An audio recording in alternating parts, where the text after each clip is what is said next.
السلام علیکم ملګرو. آیا د پی ټی آی حالات بدلیدو ولدي؟ حالاتو کې څنګه اچانک تبدیلی راغه او دومره غټه تبدیلی څنګه راغه؟ یو هفته داسې د پی ټی آی د پاره د عدالتونو نه خبرونه راغلي دي، بل طرف ته د ایمان خان مخالفینو چې کوم مخالفین دي د غي په مشکلاتو کې مسلسل اضافه هم کیږي. د ایمان خان مخالفینو د پاکستان په عدلیه باندې تنقید هم شروع کړی دی. کله چې ایمان خان ته د عدالتونو ناس ریلیف ملو شوی دی، هغه داسې د ایمان خان مخالفین په پېښور های کورټ باندې یا نور هم څومره عدلیه د پاغې باندې غټ تنقیدونه سٹارټ کړي دي. بل نن ورځ یعنی 30 دسمبر د پی ټی آی د پاره ولې اهم ورځ د پدې باندې هم یو ډیټیل ډسکشن دی.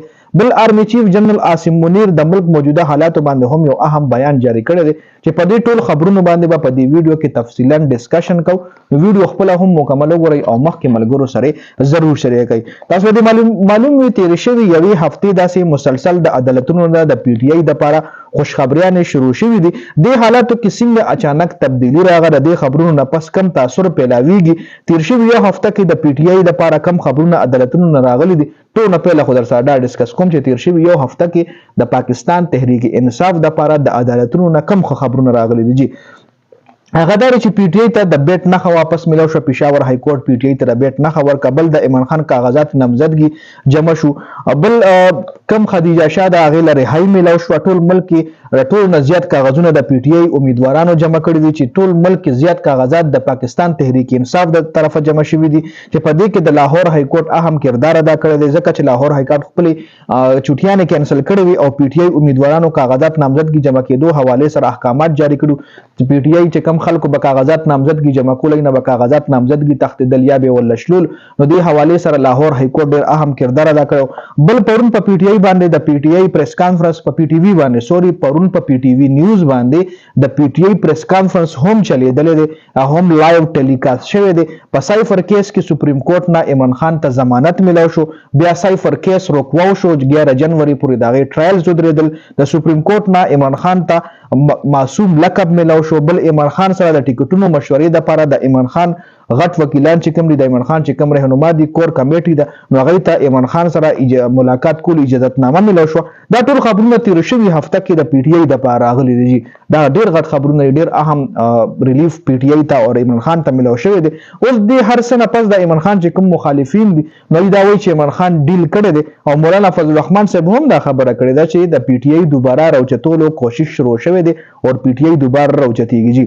بل طرف ته د پی ټی آی امیدوارانو گرفتاری ما غرنګ شروع ده. بیګا د شپې عمردار چې کوم دی د عثمان ډار رور هغه اغوا شوی دی. د عثمان ډار مور چون کې د سیالکوټ نه مسلم لیگ نون خواجه آصف خلاف الیکشن لړاولو اعلان کړو. نو خلک وایي چې دا خواجه آصف د عثمان ډار رور چې کوم دی عمردار په دی وجه اغوا کړی دی چې د مور پریشرایز کی او د الیکشن نشاته کی او د عثمان ډار خلاف چې عثمان ډار چې کوم مور ده چې د الیکشن نشاله شو د خواجه آصف خلاف د الیکشن لړاونه کیږي. ډیر خلک دا هم خبرې کوي. اوس چې کوم خبرونه عدالتونو نه پی ټی آی په حق کې راغلي نو دغه خلک د پاکستان عدالتي نظام باندې تنقیدونه شروع کړي دي. د عمران خان چې څومره مخالفین دي، سپیشلی مریم نواز د پېښور های کورټ خلاف څومره ډېر ټویټس وکړه، پریس کانفرنس وکړه، نواز شریف شهباز شریف چې کله نه پی ټی آی ته د پېښور های کورټ نه بیت نه ملو شوی دی، نو دغه خلک په پېښور های کورټ باندې یا د پاکستان چې څومره هم عدالتي سیستم دی په هغې باندې تنقیدونه روان دي. بل پی ټی آی د پاره نن ورځ ډېره اهمه ده، ځکه وکیل عمر نیازي او د پی ټی آی جنرال سیکرټري عمر ایوب د دې خبرې انکشافات کړي دي چې په 30 دسمبر باندې کېدای شي د پی ټی آی 1000 نه زیات امیدوارانو کاغذات نامزدګي مسترد شي. 1000 نه زیات تقریبا څه د پاسه 2400 کسانو د پی ټی آی د طرف کاغذات نامزدګي جمع کړي دي. نو اوس دا انکشافات شوي دي د پی ټی آی چې کوم غټ وکیل دی هغه ویلي دی او د پی ټی آی سیکرټري چې کېدای شي د 1000 کسانو کاغذات نامزدګي مسترد شي. اوس کچره کاغذات نامزدګي مسترد شنو دا دومره دغه خبره نه ځکه هم دغه کاغذات نامزدګي کچره الیکشن کمیشن مسترد ک نو دغه خلک پلاټ شي عدالت دروازه به کټکټاو کې سپریم کورټ کې خپل کیس ورواچي چې دوی ولې زمون کاغذات نامزدګي مسترد کړی دي. بل مراد صاحب د سوات نه کاغذات نامزدګي مسترد شوي دي. د پی ټی آی بیرستر ګوهر علي خان د بنیر کاغذات نامزدګي منظور شوي دي. پی ټی آی د خپل کارکنانو لپاره دا هدایتنامه هم جاری کړې چې تاسو پر امن اوسئ او د الیکشن تیاری کوي او الیکشن پر ورځ باندې ځان ویښ ساتي چرته داندلیو نشي. څومره هم د پی ټی آی کارکنان دي ای دوسترګې څلور کوي. دا اهم هدایتنامه د پی ټی آی د طرفه د پی ټی آی کارکنانو د لپاره جاری شوې ده. بل آرمي چیف جنرال عاصم منیر ملکی موجوده حالات باندې اهم بیان جاری کړی دی.